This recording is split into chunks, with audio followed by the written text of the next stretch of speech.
దుర్గాదేవి జ్యోతిష్యాలయం స్త్రీ పురుష వశీకరణ చేయబడిను. ప్రేమ సమస్యలు, చేతబడి నివారణ, భార్యాభర్తల గొడవలు, సంతాన సమస్యలు, ఆరోగ్య సమస్యలు, పెళ్లి సమస్యలు, అన్ని రకాల సమస్యలకు ఎటువంటి సమస్యలైనా ఒక్క ఫోన్ చేయండి, మీ సమస్యలకు పరిష్కారం దొరుకుతుంది.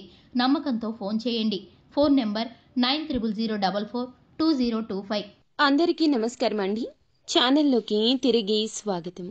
మీనరాశి జాతకులు జూన్ మాసంలో 23వ తేదీ అనగా మనకి సోమవారం తిథి అండి.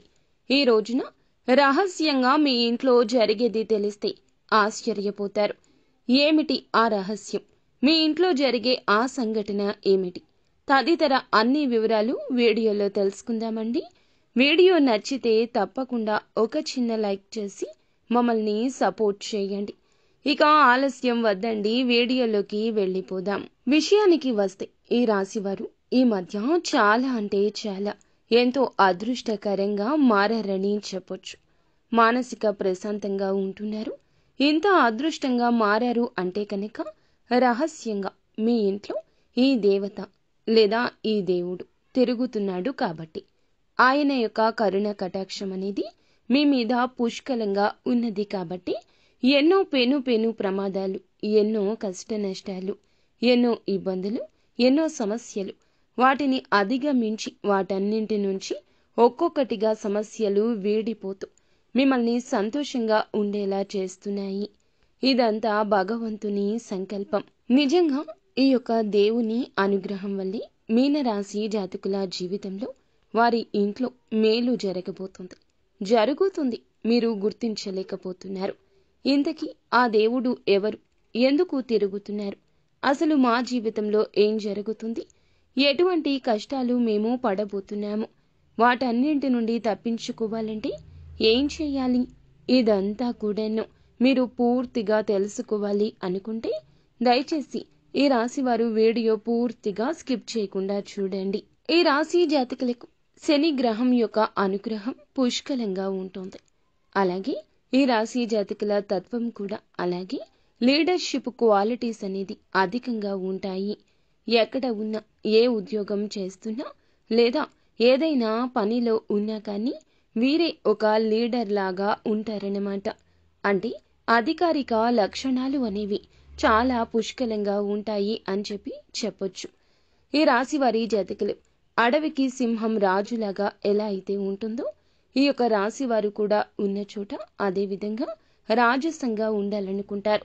ఉన్న చోట ఒక నాయకుడిలాగా ఎప్పటికప్పుడు వారి పనులను చాలా చక్కగా వ్యవహరిస్తూ ఉంటారన్నమాట. వీరు ఏ తప్పు చేయరు.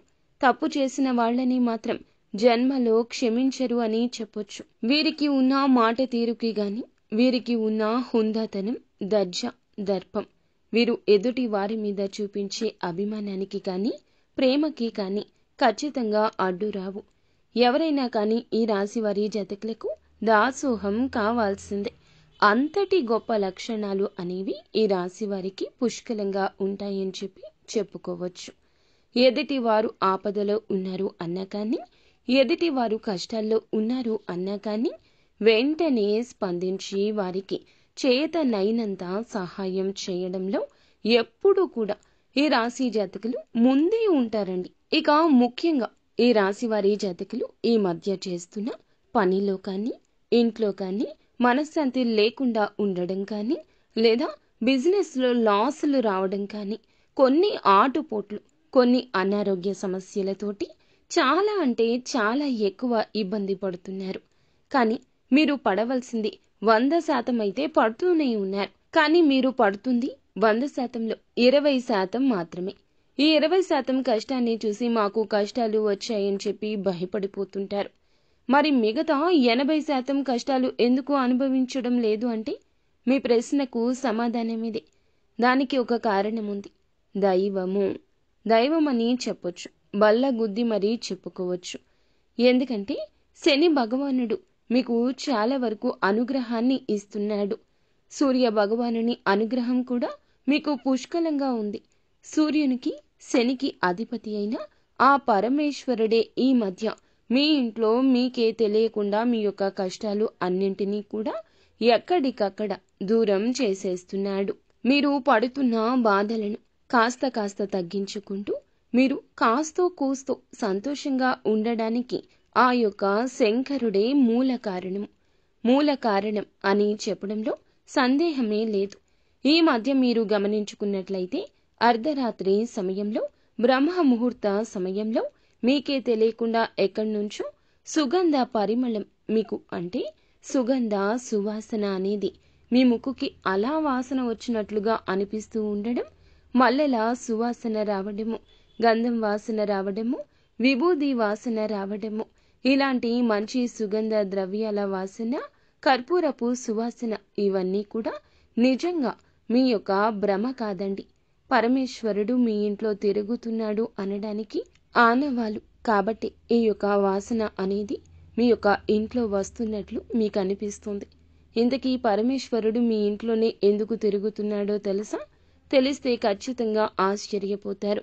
ఎందుకంటే కనుక ఎన్నో కష్టాలు, ఎన్నో బాధలు, ఎన్నో సమస్యలు, డబ్బుకి సంబంధించి చిన్నప్పటి నుంచి కూడాను ఈ యొక్క రాశి వారు ఎన్నో రకాలైన బాధలను అనుభవించి వచ్చారు. కష్టం యొక్క విలువ, డబ్బు యొక్క విలువ, బాధల యొక్క విలువ, వీటన్నింటికి కూడాను వీరికి బాగా తెలుసును.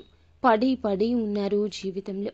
ఆ కష్టాలు, నష్టాలు, బాధలు పరాయి వారికి కూడా రాకూడదు.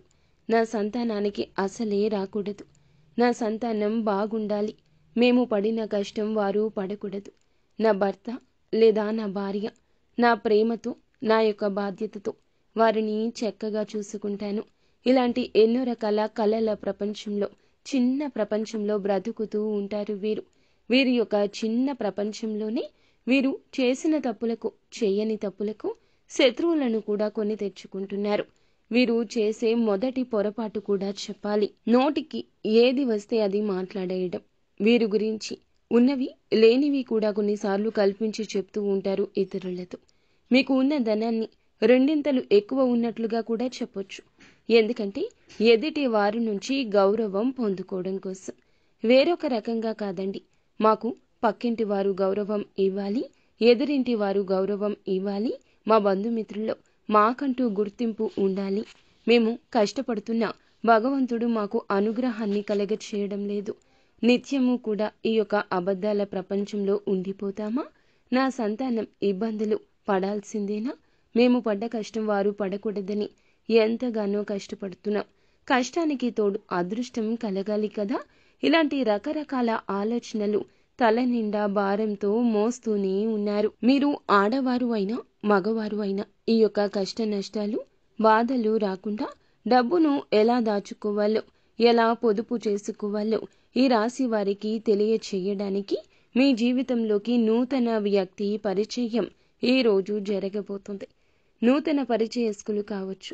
కొన్నాళ్లుగా మీకు దూరంగా ఉంటున్న మీ ప్రియమైన వారు తిరిగి మీ వద్దకు రావడం, లేదా ఏదైనా ఒక సమస్యను అనుకోకుండా మీరు ఒక వ్యక్తికి చెప్పడం, ఆ వ్యక్తి మీకు మంచి సలహాను ఇవ్వడం, భగవంతుడే పంపించినట్లు మీ జీవితంలోకి, మీ కష్టంలోకి, మీ సమస్యలోకి కాలు పెట్టడం, ఆ యొక్క సమస్యను తుద ముట్టించిన తరువాతే వారు ప్రశాంతంగా నిద్రపోతారు.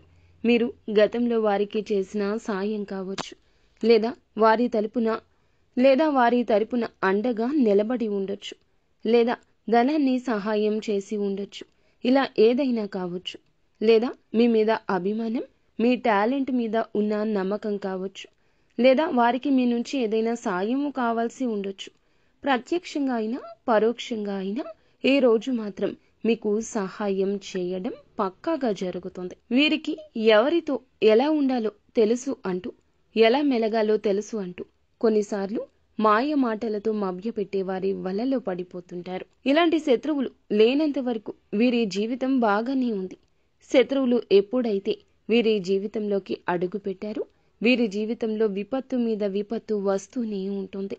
కష్టం అస్సలు నిలబడకపోవడం, శ్రమ ఎక్కువైపోవడం, ఎన్నో రకాల ఆటుపోట్లు, అన్ని రకాల ఇబ్బందులు నాకే ఉన్నాయా, భగవంతుడా ఏమిటి ఈ బాధ నాకు అని భగవంతునికి మొర పెట్టుకున్న సందర్భాలే ఎక్కువ. అలా అని భగవంతుణ్ణి నిందించడం లాంటివి అస్సలు చెయ్యరు వీరు. ఈ రాశి జాతకులు భగవంతుణ్ణి తోలనాడడం, తప్పు జరిగింది, ఏం చేయాలి దేవుడా, నీ వల్లే ఇదంతా జరిగిందా అన్నట్లు సంకోచించడం అలాంటివి ఉండవండి. నేను గతంలో ఏదో తప్పు చేశానేమో, నా పూర్వజన్మ సుకృతం ఇంతేనేమో అనుకుంటారు తప్పితే భగవంతుణ్ణి కాదండి. ఎవ్వరినీ తూలనాడరు. వీరికి వచ్చిన కష్టానికి వీరిని బాధ్యులను చేసుకోవడం ఈ రాశి జాతకుల్లోనే చూడాలి మనము. ఏదైనా ఎదుటి వారి వల్ల తప్పు జరిగిందన్నా అంతగా పట్టించుకోరు. వీరి వల్ల చిన్న తప్పిదం జరిగిందంటే దానిని భూతద్దంలో పెట్టి చూస్తారు. నా మనస్తత్వం ఇలాంటిది కాదు, ఎందుకు ఇలా చేసేశాను అని కుమిలిపోతుంటారు. ఇదే తప్పిదమండి. మిమ్మల్ని మీరు ముందుగా నమ్ముకోవడం ప్రారంభించండి. దైవాన్ని నమ్మండి. మనుషులను నమ్మకూడదు. మనుషుల మాటలు జత కట్టకూడదు. వారి యొక్క ఆలోచనలతో ఏకీభవించకూడదు. ఎంతో ప్రియమైన కుటుంబ సభ్యులు, జీవిత భాగస్వామికి ఈ నియమం వర్తించదు. బయట వ్యక్తుల విషయంలో మాత్రం ఇదే నియమాన్ని పాటించండి. ఎటువంటి వారితో స్నేహం చెయ్యాలో బాగా ఆలోచించి చెయ్యండి. కాకపోతే ఈ మధ్య కొన్ని కారణాల వల్ల కొన్ని చిన్న చిన్న అప్పులు అనేవి చేసి కొన్ని కష్టాలనైతే కోరి కొని తెచ్చుకున్నారని చెప్పుకోవచ్చు. లేనిపోని టెన్షన్స్ అండి. ఆ యొక్క ధనం మీకు ఉపయోగపడలేదు, కుటుంబానికి ఉపయోగపడలేదు. ఎవరో పరాయి వ్యక్తికి పారబోశారు. లోన్ యాప్స్లో ధనం తీసుకోవడం ఇప్పుడు పరిపాటి అయిపోయింది. యువత అయితే గనక మీరు జాగ్రత్తగా ఉండండి. మన కష్టం మన దగ్గర ఉంటుంది. మనకి వృధాగా ఏ సొమ్ము రాదు, వచ్చినా నిలబడదు. ఆన్లైన్ బెట్టింగ్స్, జూదాలు ఇలాంటి వాటికి కూడా దూరంగా ఉండాల్సిందే. అవి ఏ మాత్రము కూడా మన కుటుంబాన్ని నిలబెట్టవు. కాబట్టి మీరు ఏమిటంటే ముఖ్యంగా తెలుసుకోవాల్సింది ఏమిటంటే గనక ఇక ఎటువంటి తలనొప్పులు పెట్టుకోవద్దు. ఉన్న తలనొప్పులను మీ యొక్క జీవిత భాగస్వామితో మాట్లాడు. కుటుంబ సభ్యులకు, తల్లిదండ్రులకు చెప్పు. ఆ సమస్యను ఆదిలోనే తుంచేయండి. పీకల్లోతూ మునిగిపోయి ఉన్నా కూడా, పరిష్కారం కోసం వెతుకుతున్నా కూడా మీ పరిష్కారం వారి వద్దే లభిస్తుంది. వారికి తెలియకుండా సీక్రెట్గా మెయింటైన్ చేయడం, ఫోన్లను దాచిపెట్టడం, మీకు సంబంధించిన ఏ వివరం వారికి తెలియకుండా ఇటువంటి తప్పులు మాత్రం, పొరపాట్లు మాత్రం చేయొద్దు. ఈ పొరపాటు గ్రహపాటు అవుతుంది. భారీ మూల్యం చెల్లించాల్సి వస్తుంది. జీవితం మనది కాదండి. ఎన్నో బంధాల కలయికే మన జీవితం. మన జీవితం మీద నిర్ణయాలు తీసుకునే హక్కు మనకి లేదు. ఎప్పుడు కూడాను బంధాలకు ఎంతటి గౌరవం ఇస్తామో జీవితంలో అంతా బాగా ముందుకు వెళ్ళగలుగుతాము. కావున తెలియకపోయినా తెలుసుకోండి. తెలుసుకున్న కొన్ని రోజుల కష్టము, ఒత్తిడి మిమ్మల్ని ఈ విధంగా ఆలోచన చెయ్యనీయకపోయి ఉండొచ్చు. కానీ ఈ విధంగా ఒక్కసారి ఆలోచించండి. ఎటువంటి తలనొప్పులు, సమస్యలు లేకుండా ఉండాలంటే ఒక్కటే మార్గము, మోక్షము పరమేశ్వరుని వద్దే మీకు లభిస్తుంది. ప్రతి సోమవారం కూడా వీరు ఒక చిన్న బిల్వ పత్రాన్ని అయినా శివలింగం మీద పెట్టి చక్కగా మంచినీటిని, తేటమైన మంచినీళ్లు, కుదిరితే ఏదైనా నది నీళ్లు లేదా పారేటి కాలువలో స్వచ్ఛమైన నీటిని తీసుకుని వెళ్ళి శివలింగం మీద బిల్వ దళాన్ని పెట్టి మనసులో సంకల్పం చెప్పుకొని ప్రతి సోమవారము కూడా శివలింగానికి నీటితో అభిషేకం చేస్తూ ఉంటే, ముఖ్యంగా ఓం నమ శివాయ అనే పంచాక్షరి మంత్రాన్ని పఠిస్తూ మీరు అభిషేకం చేస్తూ ఉన్నట్లయితే మీరు ఏదైతే సంకల్పించుకుని అభిషేకాన్ని చేస్తారో ఆ సంకల్పం ఖచ్చితంగా తీరుతుంది. ఆ బోళా శంకరుడు అడగగానే వరాన్ని ఇచ్చే పరమేశ్వరుడు మీ యొక్క కోరికను, కష్టాన్ని అర్థం చేసుకుంటాడు. ఖచ్చితంగా తీరుస్తాడు. మీ యొక్క బాధలను, సమస్యలను, కష్టాలను వేరు మూలాల నుంచి పెకలించేస్తాడు. పరమేశ్వరుడు నేను ఉన్నాను, నన్ను తలచుకోండి, నాకు మొరపెట్టుకోండి అని చెప్పడం జరుగుతూ ఉంటుంది.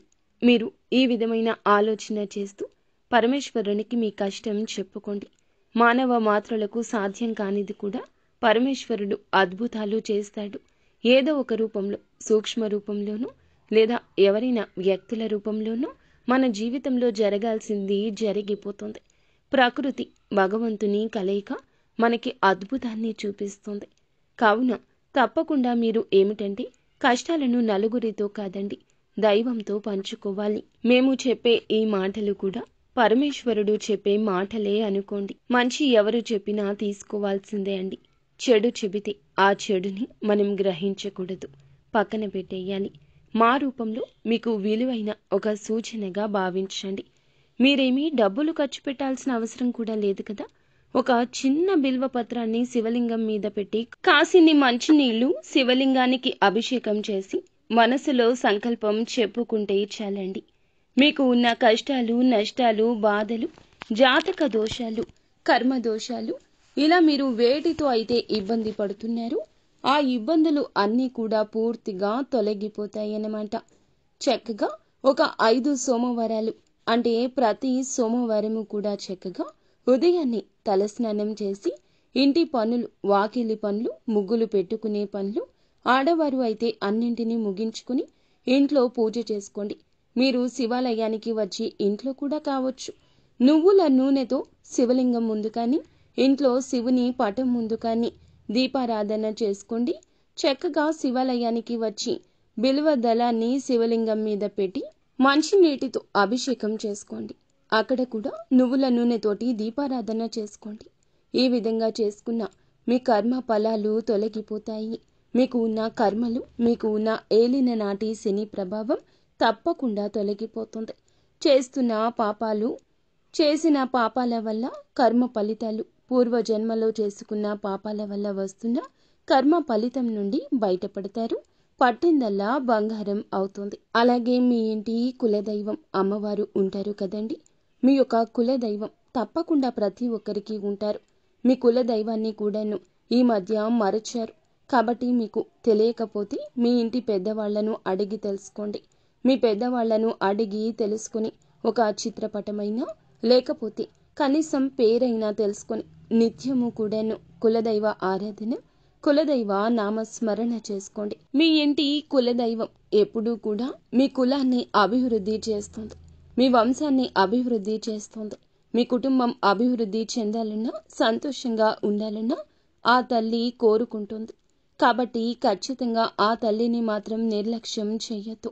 ప్రతి శుక్రవారం లేదా ఆదివారం కూడా ఆ తల్లికి పొంగళ్ళు పెట్టుకోవడం, లేదా కుదిరినప్పుడు ఆ తల్లి దేవాలయానికి వెళ్ళి అక్కడ పొంగళ్ళు పెట్టి రావడం, లేకపోతే గనక నిత్యము ఆ తల్లి నామస్మరణ అయినా చేసుకోండి.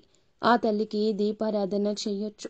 ఇలా చేయడం వల్ల కూడా జీవితంలో చాలా రకాలైన మంచి మార్పులు కలుగుతాయన్నమాట. కాబట్టి ఈ చిన్న చిన్న వాటిని నిర్లక్ష్యం చేసి జీవితాన్ని అంధకారంగా మార్చుకోవద్దు. మాకు అంతా దరిద్రమే అని చెప్పి ఈ మధ్య మీరు చాలా వరకు దైవం మీద నిందలు వేస్తున్నారు. కాబట్టి అలా అనుకోకుండా మేము ఈ చిన్న చిన్న పనులు చేసుకుని చక్కగా దైవాన్ని స్మరించుకొని ప్రశాంతంగా ఉంటాము అని ఒక్కసారి కులదైవానికి నమస్కరించుకోండి. అలాగే మీ కులదైవం పేరును కింద కామెంట్ రూపంలో తెలియచేయండి. మాకు ఉన్న కష్టాలు, బాధలు తొలగించుకోవాలి, కర్మలు తొలగించుకోవాలి, ఏదైనా ఒక చిన్న పరిహారం చెప్పండి అని చాలా మంది అడుగుతూ ఉంటారు. మనం పరిహారాలతో పాటుగా ఎప్పుడూ కూడా ఇంటి కులదైవాన్ని మరచిపోకూడదు. కులదైవం నామస్మరణ నిత్యము వీలైతే చెయ్యండి. 108 సార్లు ప్రతిరోజు చేసినా తప్పేమీ లేదు. దైవానుగ్రహంతో అన్నింటా కూడాను మనకి సత్ఫలితాలు కలుగుతాయి. ఈ రాశి వారు ఈ యొక్క పనులైతే చేసి చూడండి. ఇక విషయానికి వస్తే ఈ రోజున ఈ రాశి జాతకులకు చాలా వరకు కూడా మీ వృత్తి, ఉద్యోగ, వ్యాపార పరంగా అద్భుతవంతంగా కలిసి వస్తుందన్నమాట. అంతేకాకుండా కుటుంబ పరంగా కూడా చాలా అద్భుతవంతంగా కలిసి రానుంది. ఇక విద్యార్థులు ఎవరైతే ఉన్నారో ఈ రోజున విద్యాపరంగా చక్కటి అవకాశాలు, కోరుకున్న అవకాశాలు, దక్కనిది అనుకున్నది కూడా దక్కబోయే అవకాశం. ఈ రోజున ఒక మంచి అప్డేటెడ్ న్యూస్ మీకు సంబంధించి, విద్యకు సంబంధించి, మీ పర్సనల్కి సంబంధించి ఈ రోజు పొందుకోబోతున్నారు. కష్టే ఫలి అన్న చందన తప్పకుండా ప్రతి ఫలితం ఈ రోజు వరిస్తుంది. మీరెంతైతే కష్టపడతారో విద్యార్థులు మీ భవిష్యత్తు అనేది అంత అందంగా మారుతుంది. ఈ రోజున మీకు ఆసక్తి కూడా పెరుగుతుంది. మిమ్మల్ని మంచి దారిలోకి నడిపించి ఒక స్నేహితుని పరిచయం కూడా జరగచ్చు. తప్పేమీ లేదు. భగవంతుడు ఎవరి స్వరూపంలో అయినా మనకి సాయం చేయడానికి వస్తాడు. కానీ మనం తీసుకునే నిర్ణయాలు ఎప్పుడూ కూడా ధర్మ మార్గంలోనే ఉండాలి. అలాగే మంచికి తోడు చెడు ఉన్నట్లుగా దుష్ట సాంగత్యాలకు, దురలవాట్లకు లోను చేసి కొంతమంది కూడా ఉంటారు స్నేహితులు. వారి పట్ల అప్రమత్తంగా దూరంగా ఉండండి. ఇక ఈ రాశి వారికి ఏ రంగాల్లో ఉన్నా ఒక కీలక అవకాశం అయితే వస్తుంది. కంటికి కనిపించని అవకాశం అనుకోండి. ప్రత్యక్షంగా చూస్తున్న వారికి ఆ అవకాశం గురించి సరైన జ్ఞానం ఉండకపోవచ్చు. కానీ మీకు మాత్రం ఆ అవకాశం ఏమిటి, ఉపయోగించుకుంటే మీ మార్గం ఏ విధంగా మారుతుంది, ఓవరాల్గా మీకు అర్థమవుతుంది. ఆ యొక్క అవకాశం ఉపయోగించుకోండి. రియల్ ఎస్టేట్ వారికి, సినీ రంగ పరిశ్రమల్లో ఉన్నవారికి, రాజకీయ రంగంలో ఉన్నవారికి కూడా చాలా అద్భుతంగా కలిసొస్తుంది. వాహన యోగ భాగ్యం కూడా ఈ రోజు కనిపిస్తుంది. చాలా రోజులుగా వాయిదా పడుతున్న వాహనాన్ని ఈ రోజు కొనుగోలు చేయొచ్చు. అంతేకాకుండా సంతానం కోసం ఎదురు చూసే వారికి సంతాన భాగ్యం కూడా కలిగే అవకాశం కనిపిస్తుంది. ఇక ఎవరైతే మాకు వివాహం జరగడం లేదని ఎదురు చూస్తున్నారో కొంచెం గట్టి ప్రయత్నం చేస్తే గనక ఈ రాశి వారికి ఈ రోజున ఖచ్చితంగా ఇటువంటి మంచి సంబంధం కుదురుతుంది. అనతి కాలంలోనే సంబంధం పెళ్లి పీటల వరకు వెళ్లే అవకాశం ఉంటుంది. కావున మీరు జాగ్రత్తగా మనస్సుతో ఆలోచించి నిర్ణయం తీసుకోండి. పరుల యొక్క ఆలోచనలకు తావివ్వద్దు. అలాగే సంతాన భాగ్యం అయితే ఈ రాశి జాతకులకు కనిపిస్తుంది. కానీ మీరు ఏమిటంటే గనక ఇతరుల మాటలకు నిరాశకు లోను కావద్దు. పెట్టుబడులు పెట్టే దగ్గర రూపాయి 10 రూపాయలుగా మారబోతుంది. బంగారం కొనాలి అనుకునే చోట వజ్రాభరణాలు కొనేటంత అద్భుత అవకాశాలు వస్తాయి. కానీ మీరు ఏమిటంటే పెట్టుబడులు పెట్టే విషయంలో కుటుంబ సభ్యుల సలహాలతో మాత్రమే ముందుకు వెళ్ళండి. రాబోయే రోజులు బంగారంగా మారబోతున్నాయి. కాకపోతే కులదైవాన్ని, పరమేశ్వరుణ్ణి స్మరించుకోవడం, నిర్లక్ష్యం చేయడం మాత్రం అస్సలు చెయ్యొద్దు. ఈ విధంగా మీరు ఈ విధంగా దైవనామస్మరణ చేసుకుంటూ నిత్యం మీ పని మీరు చూసుకుంటూ పక్కవారి జీవితంలో కాలు పెట్టకుండా, పక్కవారి జీవితంలో వేలు పెట్టకుండా, ఎవరి కష్టాల గురించి ఆలోచించకుండా చేతనైనంత సాయం చేస్తూ ఒక మంచి జీవితానికి పునాది వేసుకోండి. కానీ రహస్యాలు మాత్రం ఎవ్వరికీ తెలియకూడదు. అనూహ్యంగా ఈ రోజున మీరు మీ ఇంట్లో కొన్ని రకాల శుభవార్తలు కూడా వింటారు. కొన్ని రకాల శుభవార్తలు రావు అనుకున్న వార్తలు రావడం, లేదా ఊహకందని శుభవార్తలు కలగడం, ఆకస్మిక ధన లాభం, ఇక అవ్వదు అనుకున్న పనులను మొదలుపెట్టి అవగొట్టడం, సంతాన రీత్యా ఉన్నత స్థితి చూడొచ్చు. లేదా వారి మనసు మారి వారు దురలవాట్లకు దూరంగా ఉన్నారు అని మీకు నమ్మకం కలగొచ్చు. ఏదైనా కావచ్చు, ఈ రోజున మీ ఇంట్లో స్థితిగతి పూర్వపు స్థితిని పోలి ఉంటుంది. సంతోషంగా ఉంటారు. అంతా మంచి జరుగుతుంది.